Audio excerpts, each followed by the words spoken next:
est lancé. Bonsoir à tous. Bonsoir, cher Olivier Gantois. On est très heureux que tu sois avec nous ce soir pour un webinaire qui est en pleine actualité avec la crise des carburants qu'on a connue et qu'on espère presque finie. Donc voilà, je te présente en 2 mots avant que tu fasses une présentation. Donc, tu es X83, tu es président de l'Union française des industries pétrolières, énergie et mobilité. Et tu reviendras notamment dans ta présentation sur la crise d'approvisionnement des carburants en France. Tu nous présenteras la logistique pétrolière en France, ainsi que d'autres éléments que tu juges importants sur le marché pétrolier français. Voilà, c'est à toi pour à peu près 25 minutes de présentation, avant qu'on prenne quelques questions, notamment via le chat. Voilà, merci Olivier, c'est à toi. Merci Laurent et bonjour à tous. Dans la promotion X83, il y a d'autres personnes de l'énergie, puisqu'il y a notamment Patrick Pouyanné. Mais là, ce soir, voilà, vous avez le second choix. On va essayer quand même d'être à la hauteur sur un sujet qui, de toute façon, vous le savez certainement, est toujours passionnant. Ça fait 36 ans que je suis dans le pétrole et 36 ans que je passe d'une crise géopolitique à l'autre ou d'une crise d'approvisionnement à l'autre. Donc vraiment, c'est un domaine dans lequel on ne s'ennuie jamais. Alors, d'abord, en effet, Laurent m'avait proposé de revenir sur le système d'approvisionnement de la France en carburant liquide dans le contexte de la crise d'approvisionnement que nous venons de traverser. Quand je dis ça, ça veut dire que je considère qu'elle est terminée, j'expliquerai pourquoi. Mais en effet, le mois d'octobre a été un peu chahuté. Alors, quand même, si je commence par ce qui contrarie souvent, notamment depuis à peu près 12 mois maintenant, ce sont les prix pétroliers. Donc, ce matin, le prix du baril était à 94 $. Et je rappelle que le marché pétrolier est un marché mondial. Donc, il y a une référence qui est en l'occurrence le brut de mer du Nord, même si on en produit de moins en moins, mais ça reste la référence mondiale. Et l'avantage, notamment quand on pense aux autres marchés de l'énergie que sont le marché de l'électricité, le marché du gaz, c'est que là, non seulement il y a une référence, mais en plus, le marché est complètement libéral, n'est pas régulé. Et du coup, si vous voulez acheter un baril de brut, vous l'achetez au prix du jour. Donc, je vous dis aujourd'hui 94 $. Juste un petit commentaire là-dessus, c'est qu'il y a une certaine volatilité. Là, je vous ai indiqué que 5 ans, on a déjà eu un peu de volatilité si vous regardez la courbe bleue donc, du prix du baril en dollars.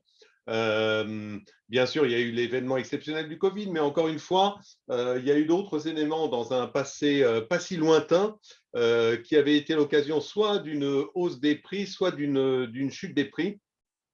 Il n'en reste pas moins qu'avec la reprise économique mondiale de la fin de l'année dernière, les prix ont recommencé à grimper. Vous voyez aux alentours du 4e trimestre 2021. Et bien sûr, la guerre en Ukraine n'a fait que confirmer, si vous voulez, cette tension du marché. Alors, il y a un an, c'était plus par augmentation de la demande. Et depuis la guerre en Ukraine, c'est aussi beaucoup par crainte qu'il y ait des problèmes d'approvisionnement. Ne voulant pas passer trop de temps là-dessus, je vous laisserai poser des questions si vous en avez sur les conséquences un peu plus précises, telles qu'on peut les entrevoir, de la guerre en Ukraine sur les marchés pétroliers mondiaux ou sur le marché pétrolier mondial, étant donné qu'un des co-belligérants, donc la Russie, est le 3e producteur pétrolier mondial derrière les États-Unis et l'Arabie saoudite. Toujours est-il que le message qu'on passe régulièrement en ce moment, c'est que du pétrole, il y en a, mais il coûte relativement cher, hein, 94 $ aujourd'hui. Et en tout cas, tant que la guerre en Ukraine va durer, ça restera, à mon avis, cher. Alors, on regarde un peu, on fait tout de suite un zoom, hein, on passe du monde à la France. La France, 1% de la demande pétrolière mondiale. Hein. La demande pétrolière mondiale, c'est très simple, on est à 100 millions de barils par jour exactement. Et donc, la France consomme 1 million de barils par jour. Pour la petite histoire, parce que c'est assez limité, elle produit 1% de ses propres besoins. Donc, elle produit l'équivalent de 10 000 barils par jour elle-même. Et là, sur cette carte d'identité du pétrole en France, on a indiqué que certains éléments plus précisément connectés à la crise dont nous allons parler D'abord, donc, 45 millions de véhicules, alors tous véhicules confondus, hein, véhicules légers, utilitaires, poids lourds. L'ensemble fait à peu près 45 millions de véhicules. Je ne sais plus si j'y reviendrai, donc je le dis maintenant, mais vous savez qu'on a comme ambition à la fois en Europe, enfin en Europe et en particulier en France, d'électrifier notre parc de véhicules. Et il y a eu quand même une accélération notable de cette électrification avec les nouvelles normes d'émissions qui sont en vigueur depuis le début de l'année 2020. Et depuis le début de l'année 2022, on a immatriculé à peu près, j'ai oublié le chiffre exact, 150 000 véhicules tout électriques, c'est-à-dire des véhicules qui n'ont pas de moteur thermique, plus on compte également les véhicules hybrides rechargeables qui ont à la fois un moteur électrique et une motorisation thermique. Et là, ça fait encore 150 000. Donc, on est à peu près à 300 000 véhicules immatriculés cette année. Il y en avait déjà plus de 500 000 en stock. Donc, allez, disons qu'on va terminer l'année à 1 million de véhicules, soit tout électriques, soit hybrides rechargeables, ce qui correspond à l'objectif gouvernemental. Donc, je dis ça aussi pour faire plaisir à nos gouvernants si jamais ils regardent notre vidéo. Mais 1 million sur un parc de 45 millions, vous voyez tout de suite quel est le problème. C'est que ça va prendre un peu de temps d'électrifier complètement le parc de véhicules légers. Donc, on va avoir, si vous voulez, un remplacement progressif. J'espère que ce n'est pas moi qui sonne. On va avoir un remplacement progressif des véhicules thermiques par les véhicules électriques, mais ça va prendre un certain temps. Ensuite, donc, pour rentrer un peu plus dans la logistique pétrolière et dans l'outil industriel pétrolier, donc aujourd'hui, il y a 7 plateformes qui raffinent du pétrole, soit 100% pétrole, soit un mélange de pétrole et de biomasse en coprocessing, plus 2 raffineries qui ont viré leur cutie et donc on peut appeler assez improprement, mais enfin, ça parle quand même, bioraffinerie. Il y en a une qui a démarré il y a 2 ans, qui est la bioraffinerie de la Mède, près de Marseille, et la deuxième qui est en train d'être transformée en bioraffinerie à l'heure où je vous parle, qui démarrera en 2024 en format bioraffinerie. Il faut savoir que la France raffine à peu près autant qu'elle consomme. Donc, on pourrait considérer qu'on est à peu près autosuffisant. Seulement, étant donné la dieselisation du parc de véhicules légers qu'on a eu depuis le début des années 2000, hein, avec les constructeurs français à la fois à l'époque, donc Peugeot, Citroën et Renault, qui poussaient pour les petits moteurs diesel. Du coup, on a une dieselisation extrême de notre parc de véhicules, ce qui fait qu'on consomme, je vais y revenir je crois tout à l'heure, à peu près 3/4 de gasoil, 1/4 de sans-plomb, qui sont les 2 grands types de carburants routiers. Or, le pétrole, c'est comme le cochon, c'est-à-dire qu'on tire du pétrole un peu de chacun de ses sous-produits. Donc, on ne peut pas dire, bah, tiens, j'ai un baril, je vais sortir 100% de diesel parce que ma demande est en diesel. Ça sera possible d'ailleurs après-demain quand on fera des carburants de synthèse, puisque là, on pourra faire, entre guillemets, j'exagère un peu, quasiment ce qu'on veut, mais aujourd'hui, ce n'est pas possible. Et du coup, vous allez le voir, je crois que j'y reviens, la France devrait être autosuffisante en théorie avec ses 7 raffineries plus 2, mais en fait, elle importe en permanence du gasoil parce qu'elle ne produit pas suffisamment par rapport à la demande. Justement, sa demande, donc, qui est 46 millions de tonnes, c'est plus facile en mètres cubes, et même en litres, ça fait 50 milliards de litres. Ça ne correspond peut-être pas exactement à 46, mais en tout cas, voilà, la France consomme 50 milliards de litres de carburant chaque année, tout type de carburant confondu et tout type de transport routier confondu. Donc 50 milliards de litres. Et vous voyez, donc sur les 50 milliards, encore une fois, c'est 3/4 diesel, 1/4 sans plomb. Et sur les 3/4 diesel, il y en a, alors ça dépend des années, mais là, l'année où on avait fait le top, qui était, je crois, 2019, on avait importé 51%, donc la moitié de nos besoins en gasoil. Ce qui est, on pourrait dire, pas une très bonne nouvelle, parce que finalement, ça veut dire qu'on dépend des importations pour assurer nos propres besoins en gasoil, mais on va le voir dans le contexte de la crise qu'on a eue au mois d'octobre, c'était une excellente chose. Ensuite, donc, je commence à esquisser un peu à quoi ressemble notre logistique.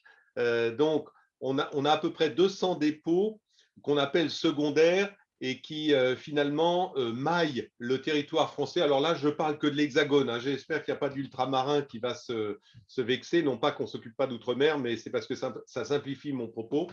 Et donc, l'Hexagone est maillé de ces 200 dépôts secondaires. Et c'est à partir de chacun de ces 200 dépôts qu'on va aller livrer les carburants et les autres produits pétroliers, d'ailleurs, soit au client final, soit à la station-service, puisque la caractéristique de la motorisation Ah, si tu, si tu trouves des de écoutes, l'approvisionnement routier en carburant pétrolier, c'est que pratiquement tous les pleins sont faits en station-service, ce qui changera beaucoup quand on va passer à l'électrique, bien entendu.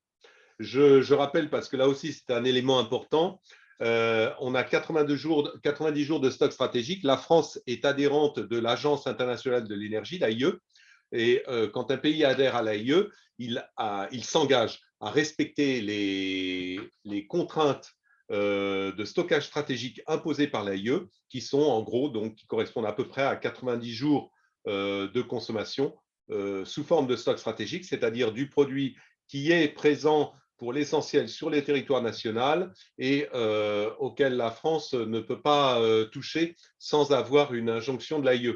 Alors, vous allez me dire, mais c'est bizarre parce qu'on a entendu pendant la crise qu'on avait utilisé les stocks stratégiques. C'est vrai parce qu'on était un petit peu au-dessus de 90 jours et donc il semblerait que la France a utilisé à peu près 6 jours sur les 90 pour débloquer des situations qui étaient vraiment très contraintes dans certaines régions. Et puis donc, quand on arrive au client final, on a là 11 000 stations-service qui distribuent donc 118 millions de litres de carburant par jour, ou je le dirais autrement, à un moment, vous avez peut-être suivi que des préfets avaient réquisitionné du personnel gréviste pour leur imposer de débloquer des stocks de carburant dans des régions qui étaient très tendues. En l'occurrence, il y a eu 2 lieux de réquisition, il y a eu Dunkerque et il y a eu Lyon, ou Fezin exactement. Et à l'époque, j'avais fait le calcul parce qu'il y avait très peu de grévistes, hein. Donc ces jours-là, il avait fallu réquisitionner 2 personnes et chacune des 2 avait libéré du produit qui permettait de faire 100 000 pleins. Donc ça faisait 200 000. Je me suis dit, super, 200 000 pleins, ça a libéré beaucoup de produits, sauf que chaque jour, on fait 5 millions de pleins. Donc vous voyez que ce n'était pas tout à fait à l'échelle du problème. Attendez, je ne sais plus comment je… Voilà. Alors là, je reviens 2 secondes sur nos raffineries, c'est plus parlant quand on regarde ça sur une carte. Donc, vous voyez où sont situées les raffineries. Elles sont bien sûr là où il y a, 1, les lieux de consommation et 2, les logistiques d'importation. Donc, dans l'ordre, les principaux ports d'importation, puisque tout le pétrole est importé par bateau. Les principaux ports d'importation sont 1, Marseille, avec donc 3 raffineries sur la zone qu'on appelle de l'étang de Berre, plus la raffinerie de Fezin qui est alimentée par pipeline. Ensuite, vous avez Le Havre qui donc maintenant dessert 3 raffineries dont 2 sont presque quasiment situées au Havre et la 3e est celle qui est en train d'être transformée en bioraffinerie qui est en Seine-et-Marne, elle aussi alimentée par pipeline. Et puis donc Nantes-Saint-Nazaire avec la raffinerie de Donge. Ça, c'est pour le pétrole brut.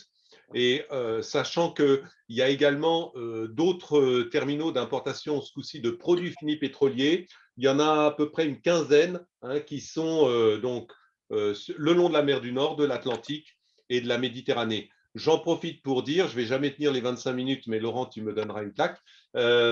J'en profite pour dire que la France a une situation logistique unique dans le monde. C'est le seul pays du monde qui est à la croisée de toutes les routes d'approvisionnement pétrolière. Il n'y en a pas un autre. La Russie, les États-Unis, bien sûr pas la Chine, mais aucun autre pays du monde ne peut recevoir, comme le fait la France, du brut de mer du Nord, de la Baltique, de l'Amérique du Nord, de l'Amérique du Sud, de Ouest-Afrique, du Golfe. Le brut russe arrive soit de la Baltique pour aller au Havre, soit de la mer Noire pour aller à Marseille.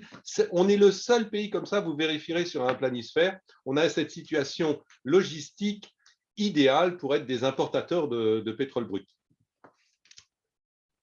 Voilà, alors, je rentre un peu plus dans la logistique. Donc voilà, là, on a voulu schématiser comment tout ça se passe? Donc, je viens de montrer les raffineries. Et après, en fait, ce qui se passe, c'est qu'il y a un réseau d'oléoducs qui irrigue les principales zones de consommation pétrolière en France. C'est-à-dire que, alors je crois que je ne vous ai pas mis de carte avec les oléoducs, c'est un peu idiot, mais il y a l'oléoduc qui vient du Havre, qui irrigue en fait non seulement la Normandie, l'Île-de-France, mais aussi qui va dans l'Est quasiment jusqu'aux Vosges, qui va jusqu'à Orléans, donc qui irrigue à peu près, on va dire, 40% de la demande pétrolière française. Et ensuite, le deuxième grand réseau, c'est celui qui part de Marseille, qui irrigue tout le sud-est, y compris la Suisse, qui pourrait même irriguer, alimenter le sud de l'Allemagne, mais on ne le fait pas actuellement. Et troisièmement, vous avez l'ancien pipe OTAN, puisque en fait, ce sont les pipelines, c'est le réseau construit par les Américains pendant la guerre froide, qui part de Nantes-Saint-Nazaire et qui va, alors ça va jusqu'à Metz en France et après ça repart, ça part en Belgique pour être connecté avec le reste du réseau OTAN, donc Belgique, Allemagne, Pays-Bas. Et il est même connecté après, on peut même de là redescendre à Marseille, puisqu'il y a aussi une branche de l'OTAN qui part de Marseille. C'est un réseau extrêmement étendu. De fait, du coup, on transporte les 2/3 de nos produits par pipeline. De quel transport est-ce que je parle? C'est du transport soit d'un terminal d'implantation, je vous ai dit une quinzaine, soit d'une raffinerie, 7 aujourd'hui, pour aller vers ces fameux 200 dépôts secondaires. Donc, ça veut dire que ce transport que nous, on appelle transport massif, il est fait pour les 2/3, donc pour l'essentiel avec des oléoducs, ce qui a beaucoup de vertus en termes de sécurité, en termes de risque de dommages dans l'environnement et en termes d'émissions de CO2, puisque l'énergie utilisée est de l'énergie électrique qui en France est décarbonée. Donc, on a ce transport qui a beaucoup de vertus et qui permet de transporter de manière massifiée. Le reste des approvisionnements vers ces dépôts secondaires a lieu un peu par barge et essentiellement par train, ce qui est de fait beaucoup moins flexible. Qu'est-ce que je voulais vous dire sur cette aide visuelle? Je crois que c'est tout. Oui, je crois que c'est tout. Alors d'ailleurs, je ne sais pas quelle est la règle, Laurent, mais si certains veulent poser des questions, soit vous les posez à la fin, soit maintenant, c'est vous qui dites. Hein. En général, on fait à la fin pour Bon. si vous pouvez attendre jusqu'à la fin. Vous pouvez déjà les mettre dans le chat, mais Olivier, tu pourras y répondre voilà, à la fin de ta présentation.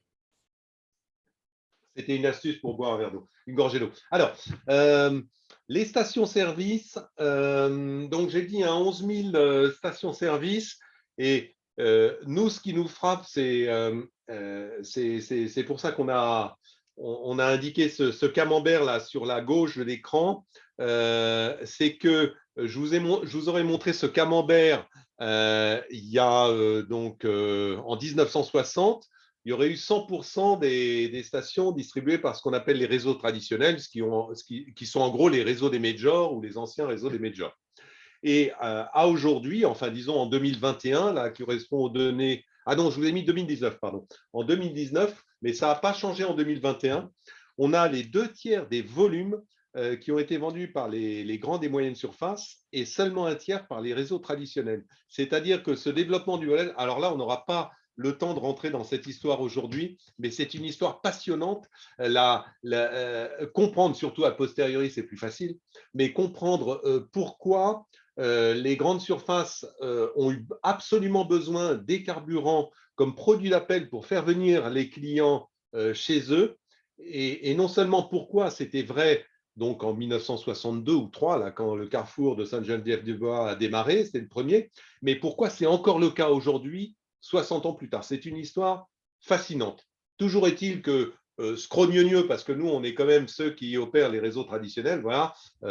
Aujourd'hui, il y en a les 2/3 qui sont distribués par les grandes surfaces, que je n'ai pas encore réussi à faire adhérer à l'UFIP Énergie et Mobilité. Mais par contre, 100% des carburants sont approvisionnés par nos adhérents en amont. Hein.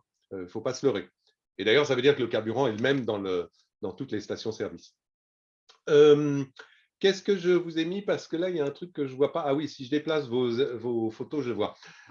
Voilà, donc vous voyez, on a bien sûr indiqué que le transport secondaire, donc j'avais dit transport primaire essentiellement par pipeline, un peu par train, transport secondaire, c'est 100% du camion. C'est-à-dire que par contre, entre le dépôt secondaire et la station-service ou le client final, puisque certains reçoivent directement le produit chez eux, certains qui ont des stations-service privatives, par exemple, c'est uniquement du transport par camion-citerne. Un point important aussi qu'on vous a mis sur la droite, un automobiliste fait un plein toutes les 2 semaines en moyenne. Mais ça cache une autre réalité qui est que vous avez à peu près un tiers des automobilistes qui font un plein moins d'une fois par mois. Et du coup, ce qui se passe à chaque fois qu'il y a une crise d'approvisionnement pétrolière, et ce qui s'est passé en octobre 2022, c'est que les gens ont eu peur de manquer. Alors, celui qui fait son plein tous les 2 jours, par exemple, un taxi, c'est tous les jours ou au plus tous les 2 jours. Bon, bah, lui, il fait son plein, ça ne change rien. Ceux qui roulent beaucoup, comme quelqu'un qui habite en province, qui fait 50 km pour aller travailler, 25 km pour aller faire ses courses, il fait son plein tous les 3 jours, peut-être certains une fois par semaine. Bon, de toute façon, il fallait qu'il fasse le plein. Mais les autres, là, et vous en faites peut-être partie, donc j'aimerais bien que les responsables se dénoncent. Mais ceux qui font les pleins une fois par mois, moi je le fais une fois tous les 2 mois, moi qui suis parisien, et qui ont vu des files d'attente en station-service et qui sont allés, qui se sont dit, oh, je vais remplir mon réservoir, on ne sait jamais, je vais partir en vacances à la Toussaint ou je ne sais pas quoi, voir un peu plus tard. Et puis de toute façon, je n'aime pas avoir un réservoir à moitié plein. Statistiquement, un réservoir, il est à moitié plein. Eh bien, ils nous ont séché la logistique. C'est-à-dire que le problème d'approvisionnement en station est apparu parce que un certain nombre de raffineries étaient en grève. À partir de fin septembre, sur les 7 raffineries, j'en compte même une 8e, puis il y avait une des bioraffineries qui était concernée. Sur les 8, il y en avait 7 qui étaient en grève. Et il y en a une seule qui n'a jamais fait grève, qui a continué à approvisionner le marché, c'est la raffinerie de la Vera. Mais 7 étaient en grève. Bon, déjà, cette raffinerie en grève, on peut penser que c'est chaud et que ça désorganise suffisamment la logistique pour qu'il y ait des problèmes d'approvisionnement. Ça, c'était vrai. Et en effet, les files d'attente en station-service sont apparues avant que Monsieur Tout-le-Monde décide d'aller faire le plein de son réservoir alors qu'il n'en avait pas besoin. Mais il n'empêche que c'est cette décision, cet afflux en station-service, hein, c'est la même chose que quand on dit on va manquer de riz dans les grands magasins. C'est cet afflux qui a mis la logistique par terre et de fait, si vous voulez, les flux logistiques sont incapables, et on l'a constaté parce qu'il y a eu plusieurs fois sur les 15 dernières années des crises de la sorte, disons similaires à ce qui s'est passé en octobre, on est incapable d'assurer l'approvisionnement ou même de se remettre rapidement d'un afflux de clients qui nous sèchent nos stocks en station-service. Alors, attendez, du coup, je n'ai pas bien mis votre… Voilà. Donc, je pourrais donner un peu plus de détails. Alors, quand on regarde… ah oui, alors, je voulais vous montrer aussi une petite courbe sur la demande de carburant. Parce que si on prend un peu de recul, il y a une chose que je trouve intéressante sur cette courbe. Je vous l'ai mise au mois le mois, et vous avez l'année de référence 2019, avant Covid. Ensuite, donc bleu marine. Le bleu clair, c'est le Covid. Alors là, bien sûr, vous avez les confinements de avril, du 1er avril au 15 mai, ou enfin du 15 mars au 15 mai, hein, avec une baisse des barres bleu clair. Hein. Après, vous avez eu encore un quasi-confinement au mois de novembre, hein, on le voit. Et puis après, donc l'année 2021, les barres vertes, il y avait encore quelques restrictions de circulation, mais on voit bien qu'elles revenaient progressivement beaucoup plus près des barres bleu marine. Et alors, les barres rouges, qui sont les barres de cette année, sont encore plus en ligne, voire parfois au-dessus, des barres bleu marine. Qu'est-ce que ça vous raconte, cette chose-là? Ça vous raconte que, alors d'abord, vous voyez qu'il n'y a pas beaucoup de saisonnalité. Hein. On pense toujours qu'en été, on conduit plus, à la Toussaint, on va sur les tombes, etc. En fait, vous voyez que la saisonnalité n'est pas du tout évidente. Il y a un petit plus l'été, mais ce n'est pas toujours flagrant. Et il y a une autre chose que ce graphe dit en creux, c'est qu'il n'y a pas d'élasticité de la demande. Je rappelle que l'élasticité de la demande, c'est le fait que si les prix montent, la demande baisse, si les prix baissent, la demande monte. Dans le pétrole, en tout cas en France, ça n'existe pas. C'est-à-dire que là, sur cette période, hein, vous êtes passé pour certains, d'une année à l'autre, vous êtes passé de 120 à 40 dollars le baril. On est même, en avril 2020, on était même, je pense, un peu en dessous de ça, on devait être aux alentours de 30 dollars le baril. Eh bien, malgré ça, vous n'avez pas, à part bien sûr les confinements, mais sinon, il y a quasiment jamais d'impact de variations de prix qui peuvent être très violentes, d'impact de ces variations de prix sur la demande. C'est ce qu'on appelle donc dans notre jargon, en tout cas je ne sais pas si c'est un jargon général, l'inélasticité de la demande. C'est une évidence, c'est-à-dire que pour les déplacements privés, les gens habitent à un endroit A, ils vont travailler à un endroit B, leurs enfants vont à l'école à un endroit C. Ça ne bouge pas. C'est pas parce que le prix du baril monte ou baisse que ça va bouger. Pareil pour une entreprise, son usine, elle est à tel endroit, ses clients, ils sont à tel autre endroit. Donc, vous voyez bien que le besoin de base de transport, de déplacer des gens ou des marchandises, lui, il est ce qu'il est. Voilà. Donc, inélasticité de la demande au prix.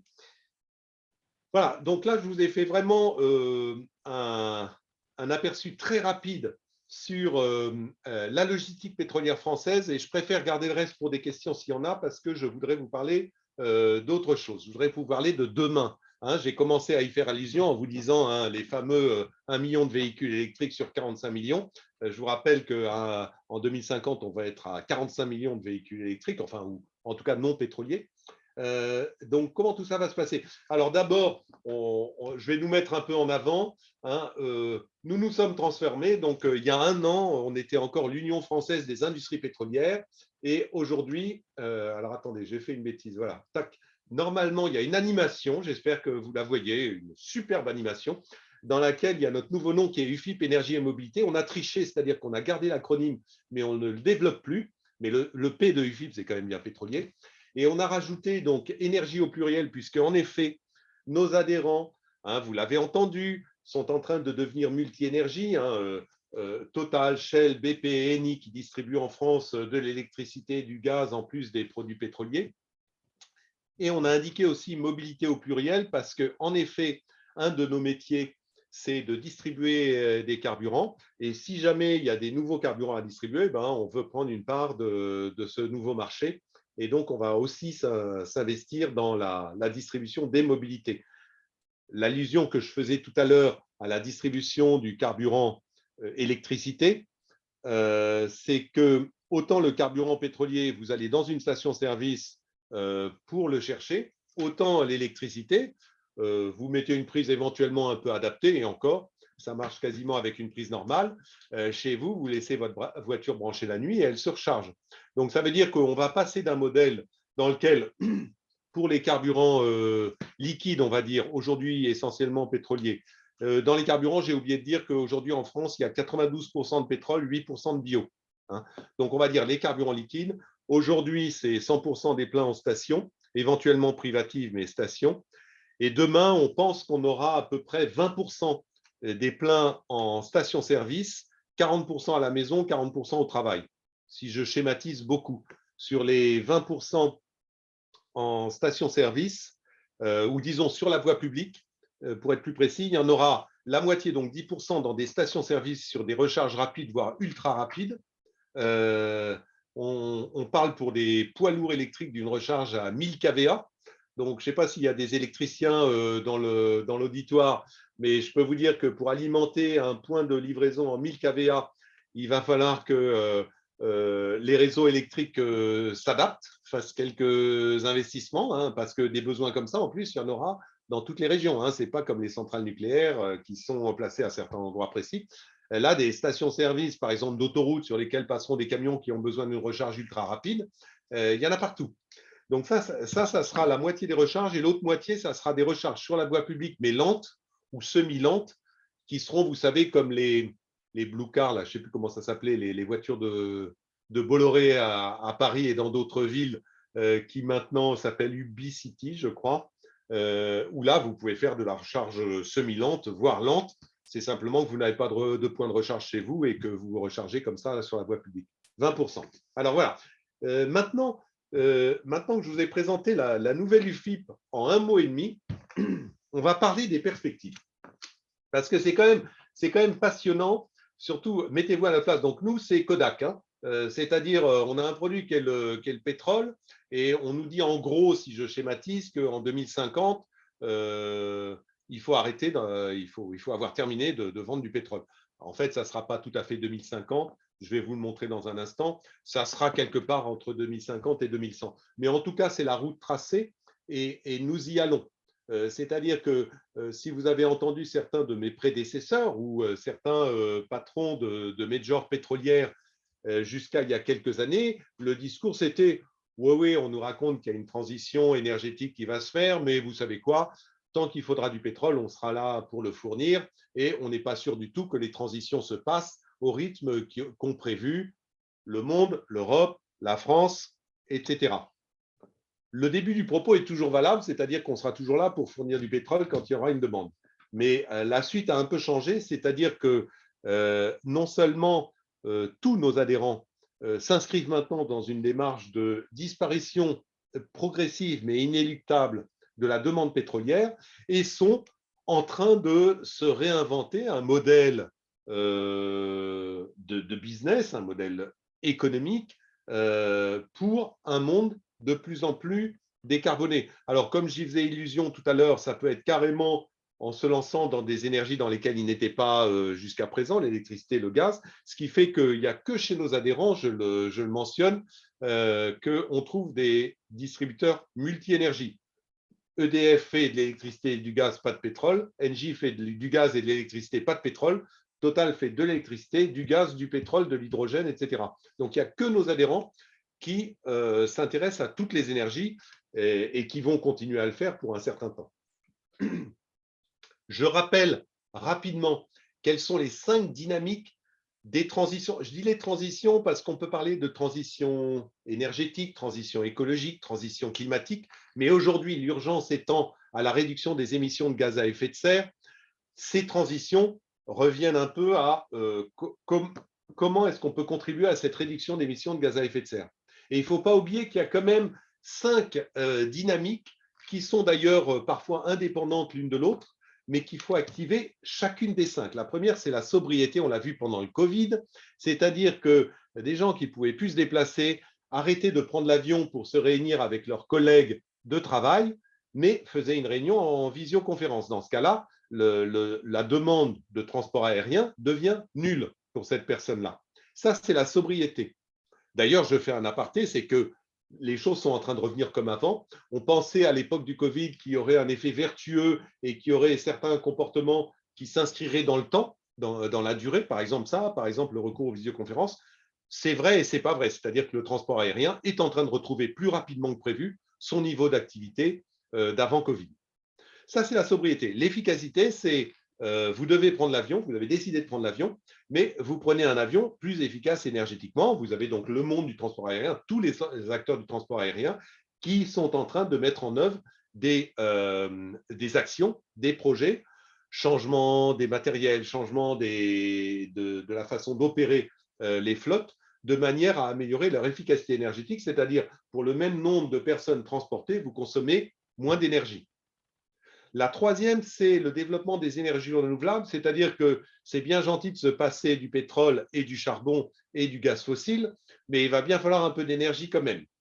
Et donc, on voit bien, on perçoit bien, je vais vous le montrer, je crois, dans un instant sur un graphe, que le développement massif des énergies renouvelables va être absolument indispensable, mais encore une fois à une échelle considérable, de manière à ce que le monde d'après-demain soit alimenté avec suffisamment d'énergie par rapport à ses besoins. Donc, énergie renouvelable, hein, il n'y en a pas 36, c'est éolien, solaire, hydraulique. Hein, terminé. Sachant que hydraulique, le potentiel hydraulique, par exemple en France, est déjà complètement exploité. En revanche, il y a encore un gros potentiel solaire et éolien, mais cette description dépend des pays, mais on tourne toujours sur ces 3 types d'énergie. Et la biomasse, pardon, j'avais oublié. Donc, éolien, solaire, hydraulique et biomasse. La flèche verte, c'est la décarbonation, c'est-à-dire que nonobstant tout ce qu'on peut faire dans les 3 domaines que je viens de citer, il y a une autre chose à laquelle il faut penser, c'est l'énergie qu'on consomme émet du gaz à effet de serre soit dans sa fabrication, dans son process de fabrication et de transport, soit dans son utilisation. Et du coup, ça peut être intéressant pour accélérer la réduction des émissions de gaz à effet de serre, de décarboner. J'y reviendrai, je crois, dans un instant, oui, pour vous expliquer comment on va décarboner, notamment les produits que nous, on produit et on distribue, c'est-à-dire les produits énergétiques liquides. Et la cinquième, dynamique, c'est la dynamique d'économie circulaire qui va prendre un essor considérable. Je mentionnais la nouvelle bioraffinerie de Grand Puy qui démarrera en 2024. Elle sera pour moitié alimentée par des déchets de plastique liquéfiés, puisque finalement le plastique, ce sont des hydrocarbures. Et donc, à condition de pouvoir le liquéfier, parce que nous, ce qu'on sait bien gérer, j'estime, c'est ce qui est liquide. Donc, et apparemment, il semblerait qu'on arrive à liquéfier avec pas trop de difficultés certains déchets plastiques. Et donc, on va pouvoir les mettre à la place du pétrole pour fabriquer des produits énergétiques liquides. L'histoire du plastique est beaucoup plus complexe que ce que j'insinue, parce qu'en fait, il y a tellement de types de déchets plastiques qu'il y en a qui sont beaucoup trop nobles pour être renvoyés dans une raffinerie, et ceux-là, vous les réutilisez soit directement, soit moyennant une petite transformation, au lieu d'aller en faire des produits énergétiques et liquides. Donc, l'histoire est plus subtile que je viens de le dire. Mais l'idée est là, c'est que par l'économie circulaire, vous contribuez aussi à la réduction des émissions de gaz à effet de serre. Alors nous, là-dedans, parce que même si j'ai dit qu'il fallait tout faire, nous, alors si je reviens sur les énergies liquides, ou disons les produits liquides qu'on distribue, on va faire 3 types de choses. Alors je rappelle que les produits qu'on distribue, il y a les gaz de pétrole liquéfiés, donc butane, propane, le naphtha qui est une matière première pour la pétrochimie, c'est même la matière première essentielle pour la pétrochimie, les carburants sans plomb, le carburéacteur pour les avions, le gasoil pour les transports routiers, le fuel domestique de moins en moins, mais il y en a encore pour le chauffage, les lubrifiants, alors ça c'est plus de l'énergie, et les lubrifiants, les fuels lourds, il n'y en a quasiment plus, mais il y en a encore un tout petit peu, notamment pour les transports maritimes, et les bitumes. Donc voilà les catégories de produits que nous fabriquons et que nous vendons. Et finalement, chacun de ces produits, ou en tout cas ceux qui génèrent des émissions de gaz à effet de serre, vont devoir être entre guillemets décarbonés, ou en tout cas leur cycle de vie, leurs émissions en cycle de vie devront baisser. Alors, vous voyez, on a 3 idées, hein, et il n'y a aucune idée qui soit géniale, hein, pas du tout, c'est très basique.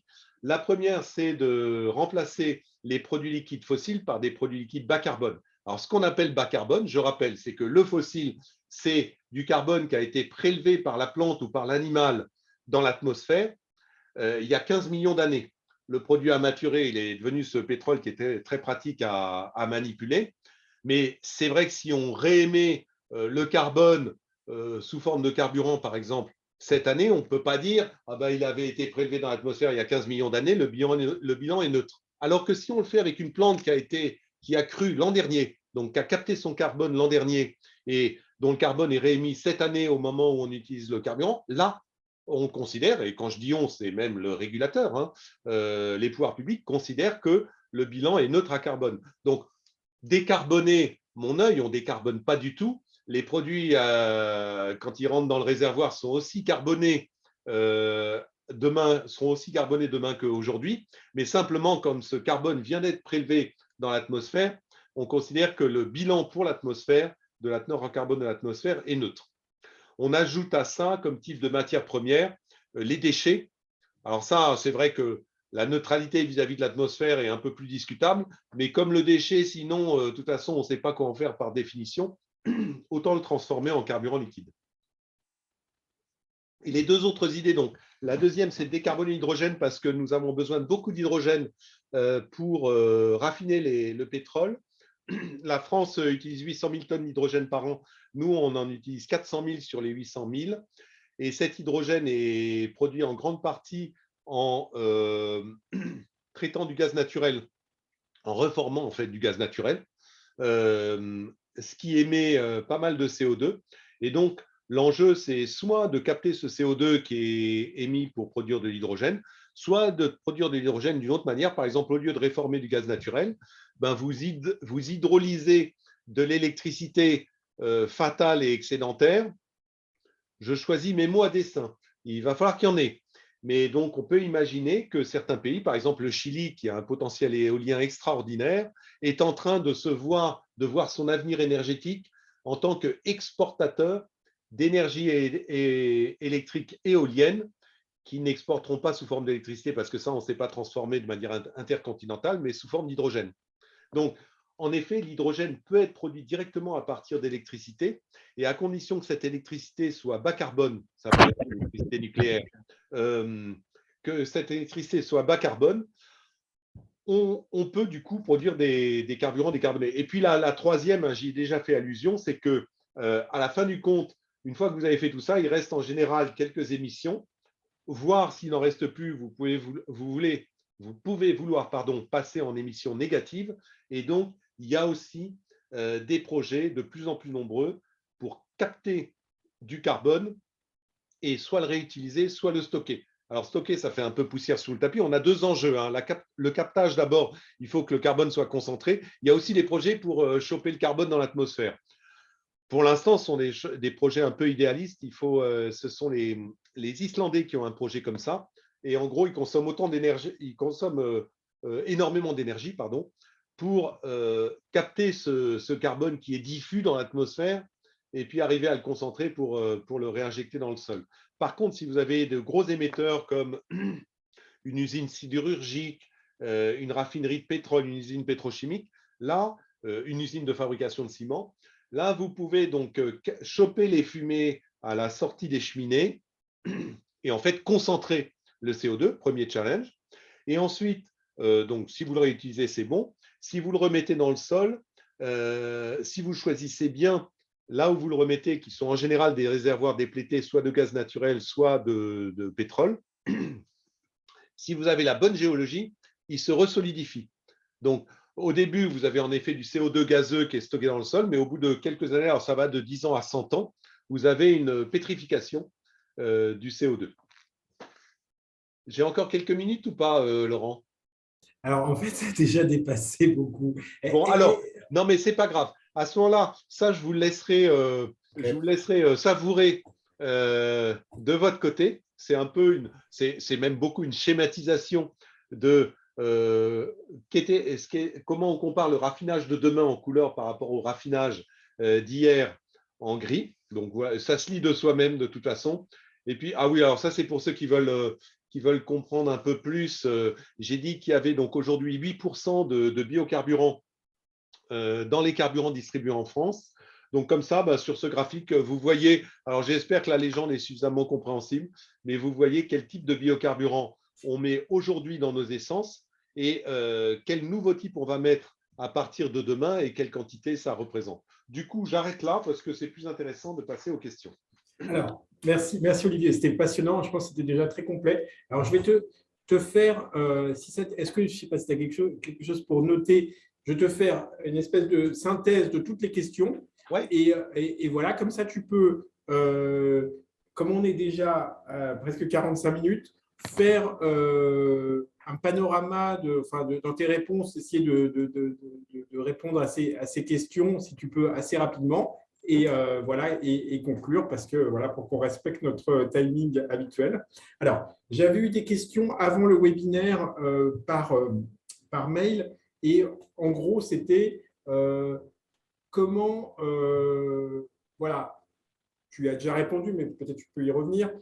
Entre la demande import, la demande nationale, l'organisation, qu'est-ce qui a fait voilà, qu'il y a eu un bug et qui fait qu'il y a eu cette crise des carburants et notamment qu'elle ait été localisée alors que par définition, les gens qui ont une voiture, ils peuvent toujours se faire 100 km ou 50 km et aller chercher de l'essence ailleurs. Ensuite, donc dans le chat, pourquoi il y a eu vraiment que total, on peut dire, si c'est bien la vérité, qui ait fait cette ristourne de carburant et donc du coup qui a eu encore plus de centralisation de la demande sur les stations Total qui ont été encore plus en rupture de stock. Bon, il y a toujours cette… alors, il y a une question aussi, le pourcentage du prix du pétrole entre le raffinage et la distribution. un poids lourd, un mégawatt d'électricité ou plutôt de l'hydrogène? Je te laisse interpréter la question. Est-ce que les stations-service vont distribuer de l'hydrogène? Donc, Grégoire Postelvinet, qui est un expert, aussi qui fait une remarque, s'agissant des bitumes, lorsqu'il n'y aura plus de faible consommation de flou ou d'essence et donc de moins de besoin de raffinerie, on a en revanche toujours besoin de routes. Quelle perspective à ce sujet? Il a mis aussi une analyse des mines sur un article d'analyse des mines sur l'hydrogène. Hypothèse de l'UFIP sur la production de volume de biocarburants, d'une part, e-fuel en 2035-2050 et autonomie des véhicules électriques qui conduisent à installer des grosses batteries. Est-ce qu'il faudrait avoir des recharges rapides pour diminuer la taille des batteries? Est-ce que c'est une bonne orientation? Il y a beaucoup, je suis désolé, comme le temps l'impose, je te fais la liste de toutes les questions et je te laisserai répondre, peut-être pas à tout. Et peut-être, si tu veux, on pourra te repasser des questions par email aussi que tu pourras répondre a priori. Est-ce que, donc Fabienne, vice-présidente d'Ixurso, qui te félicite pour ta présentation, est-ce qu'il y a un nouveau risque de nouvelle crise des carburants? On a vu l'effet que ça a eu. Et est-ce que vous avez fait un retex pour éviter les inconvénients vécus par les Français? Et si oui, quelles actions? Une question très pragmatique. Et fin du pétrole en France entre 2050 et 2100 et en Afrique, et peut-être ailleurs. Voilà. Un gros lot de questions. Si tu peux essayer en 5 minutes de donner des éléments essentiels, comme ça on respecte notre timing et conclure. Voilà, je te remercie. Je sais que c'est impossible, mais voilà, donc tu ne pourras pas répondre à tout. Sur l'aspect importation versus production des raffineries, j'y ai fait un peu allusion, si vous vous souvenez tout à l'heure, quand j'ai dit que l'avantage sur le gazoil, c'est qu'on a un flux d'importation continu, alors qu'en samplon, on n'en importe quasiment jamais. Et en effet, du coup, ça a été plus simple de faire face à l'arrêt de la production de gazoil venant des raffineries en remplaçant par des importations supplémentaires parce que les flux sont là. La logistique est activée dans le mode importation en permanence. Simplement, au lieu d'importer, par exemple, 2 bateaux par mois, on a importé 5 bateaux par mois. Mais la pompe était amorcée, comme on dit dans nos métiers, alors qu'en samplon, la pompe n'était pas amorcée. On a des logistiques dans tous les ports et dans toutes les raffineries que j'ai citées, pardon, dans tous les terminaux que j'ai cités, on a de la logistique qu'il faut, les installations qu'il faut pour importer du samplon et ensuite l'envoyer par pipeline dans les dépôts secondaires. Mais la logistique n'étant pas amorcée, ça a pris plus de temps donc d'importer du samplon. Et finalement, donc, c'est pour ça que ça a été, vous avez certainement vu qu'il y avait plus de problèmes sur le samplon que sur le gazoil. La ristourne de Total, ça c'est un épiphénomène, c'est parce que il y a ce débat sur les profits de nos majors. Hein. On va sur tous nos adhérents sur l'année, ils vont avoir fait à peu près 200 milliards de profits, 200 milliards de dollars de profits en cumulé. Donc, en effet, c'est assez ébouriffant. Je rappelle que c'est un modèle, hein, j'y ai fait allusion tout à l'heure, qui est libéral, c'est-à-dire que chacun de nos adhérents accepte de prendre un risque sur le prix. C'est-à-dire qu'il démarre son année sans savoir si le baril sera à 40 dollars ou à 120 dollars. Et en effet, quand il est à 120 dollars, alors cette année, il n'est pas tout à fait à 120 dollars, mais depuis le début de l'année, il est à peu près à 103 dollars, ce qui est pas mal, ça dépanne. Les profits sont élevés. Quand il est à 40, on perd de l'argent, tout le monde s'en fiche. Pendant le Covid, on a continué à approvisionner la France parce qu'il y avait quand même de la demande en carburant, alors qu'on perdait notre chemise, tout le monde s'en fichait. Ensuite, alors sur la décomposition du prix, là, il vaudrait mieux Laurent, je vais t'envoyer un truc parce que il vaudrait mieux que vous ayez une slide sous les yeux qui vous montre la décomposition des prix. En gros, dans le prix à la pompe aujourd'hui, il y a 50% de taxes. Les taxes sont fixes, donc méfiez-vous quand le prix du pétrole baisse, le pourcentage des taxes monte et inversement. Mais aujourd'hui, c'est à peu près 50% aussi bien dans le samplon que dans le gazoil qui sont des taxes. Donc, ça veut dire qu'aujourd'hui, hein, allez, disons qu'on soit 2 euros. De toute façon, la remise de l'État va monter de 20 centimes la semaine prochaine. Donc, comme on est à 1,80 sur le gazole aujourd'hui, on sera à 2 euros. Donc, prenez 2 euros, vous avez 1 euro de taxe, c'est à la fois la taxe pétrolière TICPE et la TVA. Et le reste des 1 euro, c'est le prix importé ou sorti raffinerie.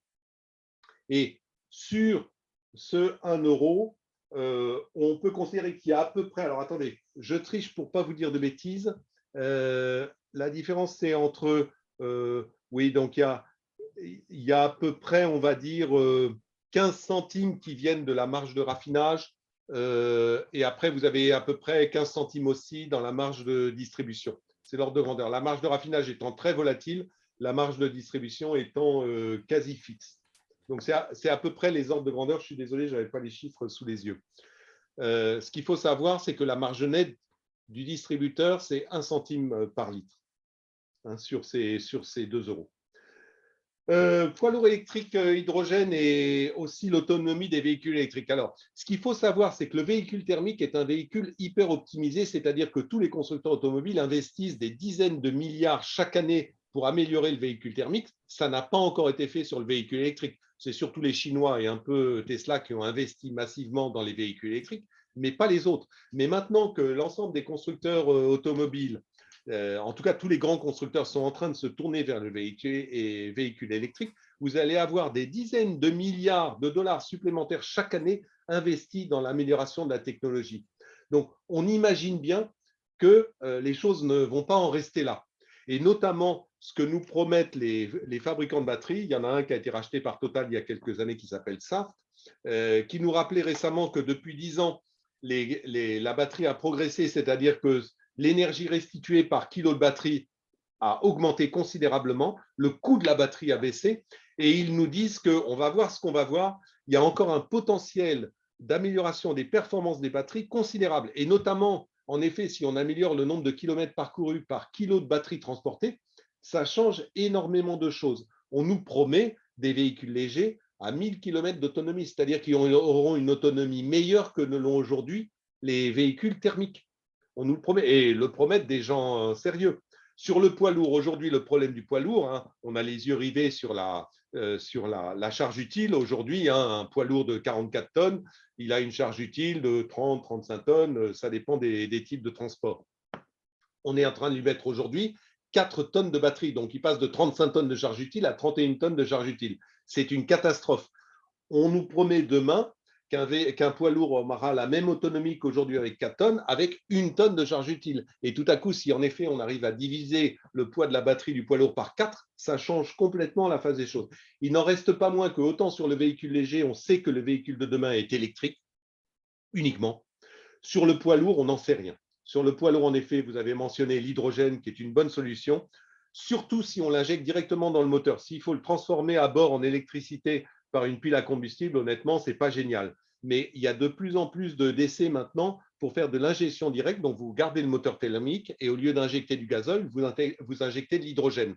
Si ça marche à l'échelle industrielle, si j'ose dire, ça, c'est une voie qui est très intéressante. Il y a aussi la voie du gaz naturel pour alimenter les poids lourds. Il y a bien sûr l'électricité et puis il y a aussi nos carburants liquides bas carbone. Donc, entre, on va dire, ces 4 grandes options, aujourd'hui, je suis incapable de dire quelle est celle qui va émerger ou si ça sera un mix qui émergera pour demain avec, par exemple, des poids lourds longue distance qui auront des moteurs différents, des poids lourds courte distance. C'est tout à fait gérable, ça, si c'est ça l'optimum.